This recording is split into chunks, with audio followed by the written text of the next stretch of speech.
There's this dumb thing of the internet where people take MIDIs they downloaded off the internet and switch out the sound font and call it a remix. This is basically the same thing as recolored Sonic the Hedgehog artwork. But because it requires a small amount of knowledge that most people don't have, it's not quite as complained about, or at least not quite as made fun of.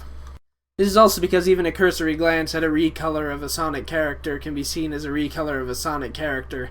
While for the sound font replacement in a MIDI file, you'll have to be familiar with the particular MIDI file being used, since the vast majority of MIDI files are imperfect. Just using my examples, I've seen a couple cases of these remixes. One of them was actually presented as a real remix, and one of them was just a Temmie remix, so it's just a joke, I don't care. First one was Hopes and Dreams, which my MIDI is awful. It has this arpeggio in it that just has nothing to do with the song whatsoever, but that's convenient because then it lets me look and say, hey, you used my MIDI.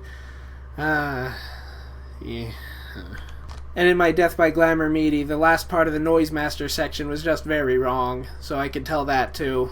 A lot of the things I hear nowadays are from a different Hopes and Dreams MIDI, and I greatly appreciate it whenever I hear a Hopes and Dreams remix that doesn't use that MIDI. Actually, you know what? I'm going to tell you how to identify this Hopes and Dreams MIDI. There's a guitar part in the back during the main verse.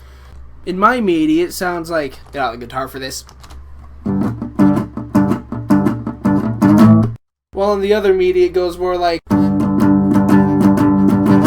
And both of those, as far as I can tell, are sort of wrong. So if you hear either of those, it's probably a MIDI conversion. And if you hear anything like this at all during any part of the song, then that's definitely mine. Because Hopes and Dreams doesn't contain anything like that whatsoever.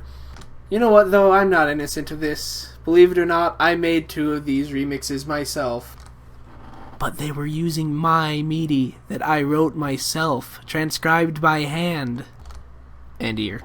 But it's still not good enough content to post on YouTube. If I were evil, I would post them separately, monetize them, and pretend that I don't hate this kind of thing at all.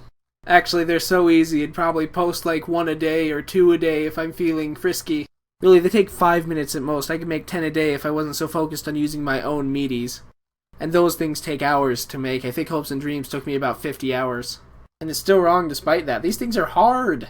I'm posting them anyway. Here's a couple Soundfont swaps for you. Yeah, I'm going to use that term from now on. Soundfont swaps. I'm going to make it happen. Here you go. Fallen down in the style of Link to the Past and in an 8-bit sort of style. I don't think it's correctly 8-bit. I'm not actually sure though. I tried.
That first one took 5 minutes because I wasn't too familiar with the Link to the Past sound font, so I had to look for the instruments that I wanted. The second one took me about 1 minute because I am familiar with the NES sound font, which I used to make a Snowman MIDI a while back. So yeah, those were about 0 effort.